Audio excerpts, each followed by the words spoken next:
Logo no primeiro mandato do PT, a bomba explode, quer dizer, veio o escândalo do Mensalão e você descobre não apenas que o PT, ao contrário da propaganda dele, não era o partido da ética. É engraçado a gente pensar isso. O PT ele se vendeu como o partido da ética, aquele partido que vai fazer tudo diferente, que vai colocar bandido na cadeia. Ele falava, nós vamos colocar os corruptos na cadeia. Por décadas. E de repente, logo no primeiro ano, a gente descobre que não apenas o PT ele também era corrupto, como ele era corrupto com os mesmos corruptos de sempre. Quer dizer, não era uma corrupção tipo, olha, nós vamos fazer aqui uma corrupção pela causa. Não, eles estavam comprando apoio parlamentar com as velhas raposas. A ideia do Mensalão não foi entendida até hoje. O Mensalão ele foi um golpe totalitário. Todo mundo que fala, golpe contra a democracia, o maior golpe contra a democracia brasileira se chama Mensalão.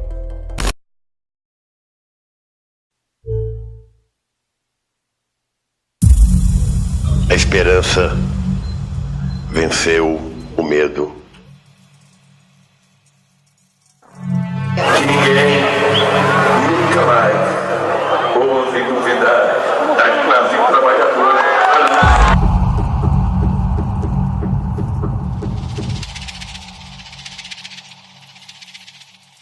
Ao vencedor, desejo boa sorte na condução dos destinos do nosso Brasil. 2006 foi o ano da corrupção. Uma vez estabelecido no poder, o PT começou a agir. Que o Brasil votou sem medo de ser feliz. Nos primeiros anos do governo Lula, os esquemas de corrupção foram colocados em prática. O escândalo dos bingos veio à tona em 2004. Em 2005, o escândalo dos Correios deu origem às investigações do Mensalão. No meio de tudo isso, ainda teve o caso conhecido como dólares na cueca. Em 2006, a máfia dos sanguessugas desviava dinheiro destinado à saúde.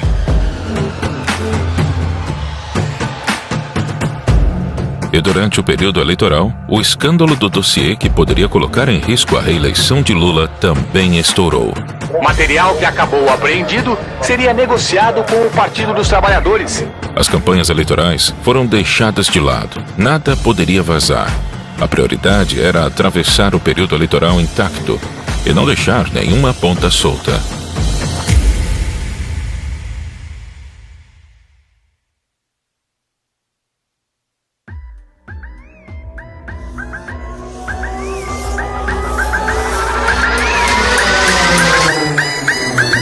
Prometo manter, defender e cumprir a Constituição. Observar as leis. Promover o bem geral. E sustentar a integridade e a independência do Brasil.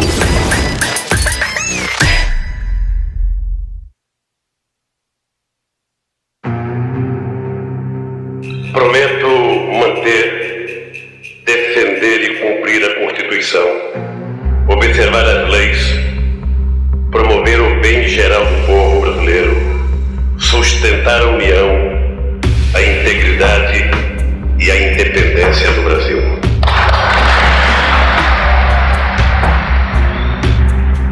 Com o PT no poder, a esperança do brasileiro era de mudança. E a mudança aconteceu, mas só para os seus aliados políticos. Antes de Lula ser eleito, aconteceu a crise dos bingos. Valdomiro Diniz, na época presidente da Loteria do Estado do Rio de Janeiro, foi pego extorquindo empresários para enriquecer o PT. Um dos extorquidos, o bicheiro Carlinhos Cachoeira, gravou Valdomiro pedindo propina e garantindo em troca o monopólio de loterias virtuais. A promessa não foi cumprida e Cachoeira divulgou o vídeo em 2004. A fita de vídeo a que se referia o subprocurador foi gravada por Cachoeira em 2002. A crise desestabilizou pela primeira vez o governo Lula. A confissão de Valdomiro Diniz de que, de fato, tinha pedido dinheiro a Carlos Cachoeira para campanhas eleitorais e propina para um amigo. Quando o caso estourou, Valdomiro Diniz era assessor da Casa Civil, governada por José Dirceu, líder do PT. Diniz catarinense foi exonerado do cargo no mesmo dia. Para atenuar a crise, Lula passou uma medida provisória que proibiu o funcionamento de casas de jogos de azar. A segunda crise aconteceu em 2005.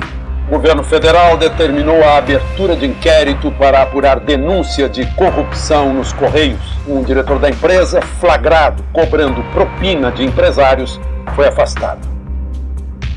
A gravação mostrava Maurício Marinho, diretor dos Correios, recebendo propina de empresários em troca de favorecimento em licitações.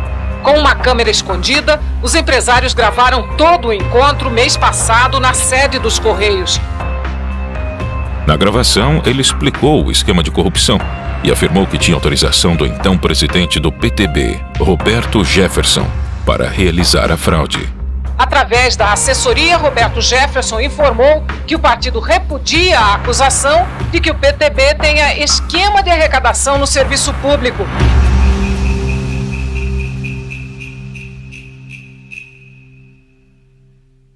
Quando investigado pela CPI dos Correios, Roberto Jefferson abriu a boca. Cabe agora a Roberto Jefferson esclarecer o que diz, o que sabe e o que quer. Maior esquema de corrupção que eu vi nos últimos anos. Que a estatal desviava 3 milhões de reais por mês para o PT. O mensalão foi exposto. Jefferson afirmou que as estatais foram a fonte de dinheiro do mensalão. Licitações, cargos e indicações impulsionaram o esquema de corrupção. Quais são as joias da coroa, digamos assim, da administração federal? Petrobras, Furnas, Eletrobras, os fundos de pensão. Roberto Jefferson apareceu para depor. Chegou mostrando um hematoma no rosto, consequência de um acidente doméstico. Desconfie de quem não ouviu falar no mensalão. Ou se omite por medo de enfrentar o que eu estou enfrentando aqui, ou recebe. Roberto Jefferson lançou acusações graves contra o governo. Afirmou que o PT pagava mesada para deputados de partidos aliados votarem a favor de projetos do governo. Ele fez de tudo para as investigações não chegarem ao nome de Lula. Ô Zé Dirceu, se você não sair daí rápido, você vai fazer réu um homem inocente que é o presidente Lula. Rápido, sai daí rápido, Zé. Pra você não fazer mal a um homem bom, correto, que eu tenho orgulho de ter apertado a mão. José Dirceu foi a testa de ferro do caso. Coloca o então ministro-chefe da Casa Civil em posição central, posição de organização e liderança da prática criminosa. Ele era a principal liderança do governo petista e aceitou ser responsabilizado por toda a articulação do esquema para salvar o presidente. O esquema envolvia também o tesoureiro do PT, Delúbio Soares, e o publicitário do governo, Marcos Valério. E assim surgiu a figura de Marcos Valério, e que seria o responsável pelo dinheiro do mensalão. O encontro de José Dirceu com o presidente do BMG, acompanhado de Valério e Delúbio Soares, ocorreu no dia 20 de fevereiro de 2003. Lula brincou de ator e fingiu surpresa com o caso. Estou convencido que esse negócio de mensalão me cheira um pouco a folclore dentro do Congresso Nacional. Pode ter outro tipo de coisa que os deputados podem saber, mas eu não acredito que tenha mensalão. José Dirceu, da Casa Civil, foi o primeiro a deixar o ministério. Não me considero fora do governo, me considero parte integrante do governo. José Dirceu saiu da Casa Civil e Lula colocou uma antiga revolucionária do Partido dos Trabalhadores no cargo, Dilma Rousseff. É um compromisso comigo mesmo, de agradecer a todos aqueles que rezaram por mim, que fizeram orações por mim. Em meio ao mensalão, Adalberto Vieira, assessor do deputado José Guimarães do PT, foi detido pela Polícia Federal no aeroporto de Congonhas. Ele tinha R$200 mil em uma maleta e mais $100 mil na cueca. Os valores não declarados seriam usados para os pagamentos do mensalão. Um dirigente do PT foi preso em São Paulo ao tentar embarcar num voo para Fortaleza com R$200 mil e $100 mil. José Adalberto disse que a quantia era dele, mas não quis dar explicações sobre a origem. Brasília estava pegando fogo e a situação iria piorar.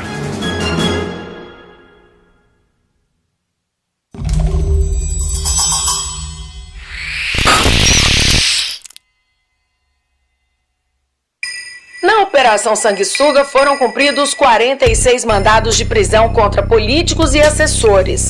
A acusação era desvio de verbas do orçamento da União por meio da compra superfaturada de ambulâncias por prefeituras. Em maio de 2006, a Polícia Federal iniciou a Operação Sanguessuga. Deputados federais de vários partidos foram denunciados por ganhar dinheiro com superfaturamento de ambulâncias.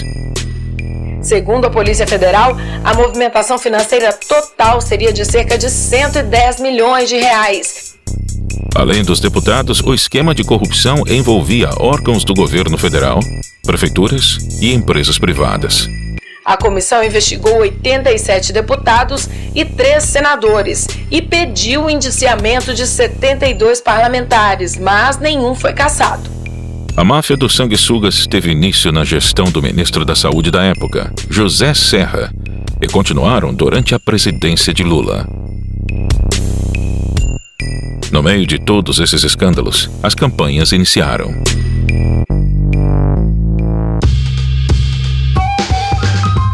Eu quero deixar muito claro aqui para você algumas diferenças entre o atual presidente e eu. Até para que você possa comparar melhor e escolher melhor. Para concorrer em 2006, o PSDB escolheu outro candidato, Geraldo Alckmin. O tucano vinha de um bom governo em São Paulo e o partido achou que ele derrotaria Lula. Alckmin defendeu a redução de impostos e o clássico clichê dos políticos, o choque de gestão. O atual presidente é o do imposto cada vez mais alto. Eu quero ser o presidente do imposto cada vez mais baixo. Entretanto, ele perdeu tempo falando de sua própria experiência ao invés de criticar os escândalos do governo petista. Como governador, eu baixei o imposto de 620 mil micro e pequenas empresas. Na terceira via, Heloísa Helena. Então, no planeta Terra, eu não conheço nenhuma experiência socialista. A ex-senadora havia fundado o PSOL depois de ser expulsa do PT em 2003 por criticar o posicionamento moderado que o partido havia tomado. Desmascarar a farsa técnica e a fraude política representada pelo projeto neoliberal, que é o PT e PSDB. Durante a campanha, ela enalteceu sua origem humilde, perseverança, sensibilidade e honestidade feminina. As mulheres muito poderosas, aos homens que sempre diziam em solidariedade. Os homens não deram certo, agora é a vez de uma mulher. Nenhum dos dois candidatos era ameaça à reeleição de Lula. Ele era muito popular e a economia estava bem. O PT estava tranquilo. O Bolsa Escola, criado por Fernando Henrique em 2001, foi transformado por Lula em Bolsa Família. Peço o seu voto com a consciência tranquila, com a certeza de que o Brasil está bem melhor do que encontramos e que temos todas as condições de avançar muito mais.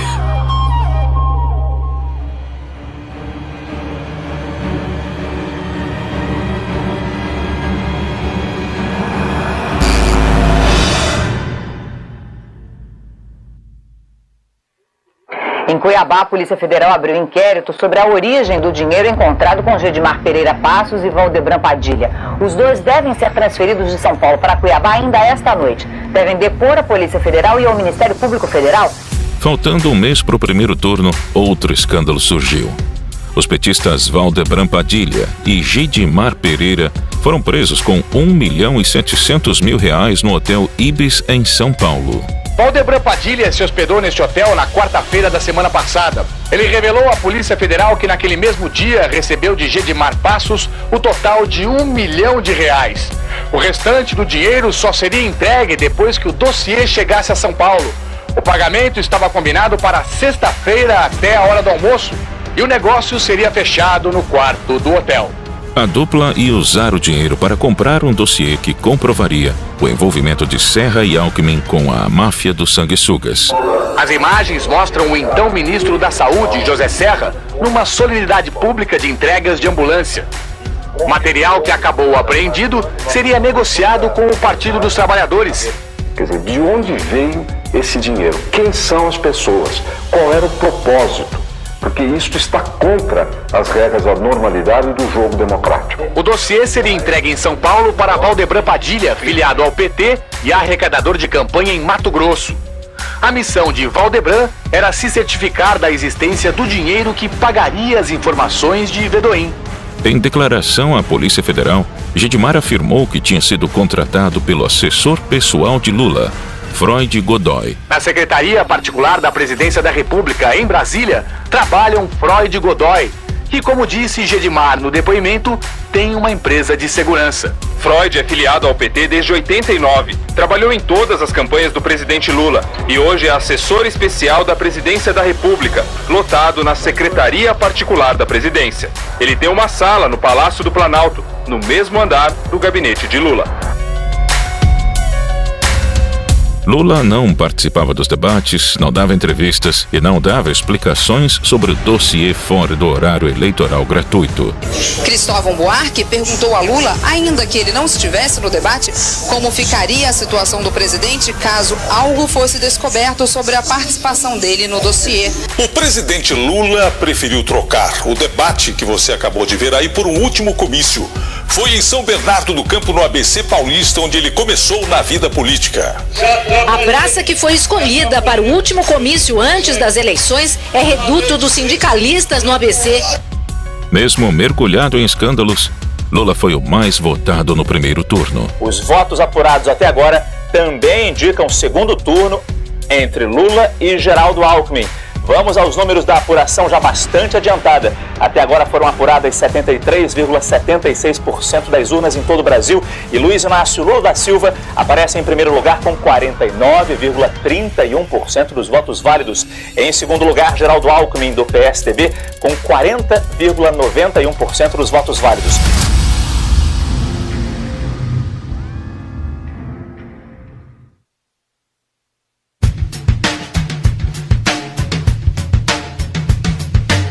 O partido está unido, trabalhando. Acho que o PSDB, a nossa campanha vive o seu melhor momento já há uma semana, animados, vamos para o segundo turno, temos tudo para ganhar a eleição. Ao longo dessa campanha, falamos sobre o que já fizemos e o que pretendemos fazer para melhorar a educação, a saúde e a segurança.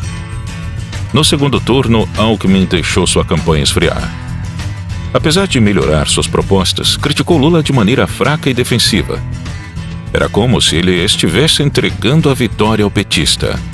O Brasil está parado na área de energia. Nós não tivemos investimentos em geração de energia. O Alckmin parece que não estudou bem esse assunto. O nosso governo produziu 13 mil megawatts. Nós vamos ter problema sério em 2009 pela inoperância do governo. O teu assessor poderia ter dado para você uma manchete da Folha de São Paulo. Nós terminamos a BR-116, nós terminamos a BR-381. O mundo do candidato Lula é um mundo virtual. Ele anda de aerolula. Lula foi mais eficaz. Mesmo com queda nas intenções de voto, ele reagiu buscando mais apoio político, ocupando mais espaço na mídia e atacando Alckmin e o PSDB. Acontece, Alckmin, que quando vocês governaram o Brasil, vocês não acreditavam que o Brasil pudesse crescer. Essas coisas, rapaz, eu acho que você precisa compreender, porque governar o Brasil exige um pouco mais de visão de Brasil.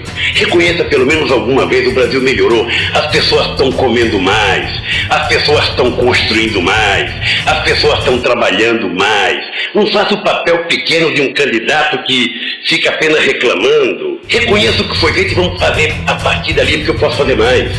No dia 29 de outubro de 2006, a falta de personalidade de Alckmin refletiu nos resultados do segundo turno.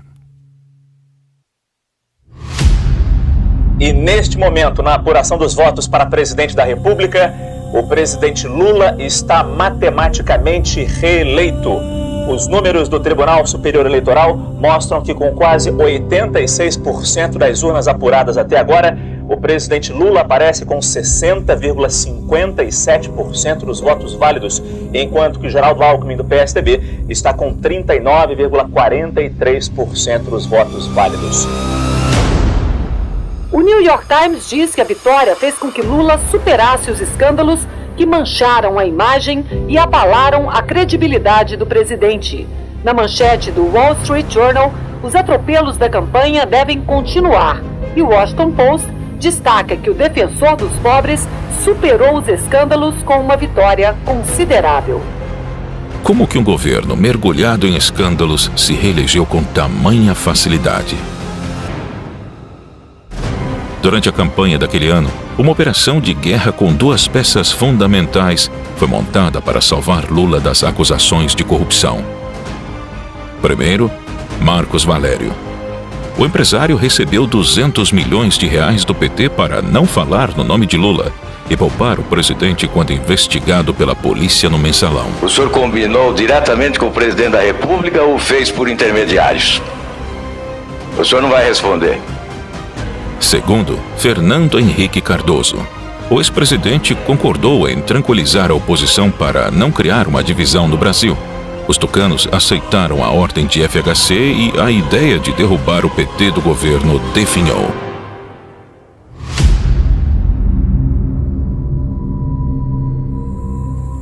As eleições de 2006 não foram disputadas por dois partidos rivais. PT e PSDB agiram como aliados.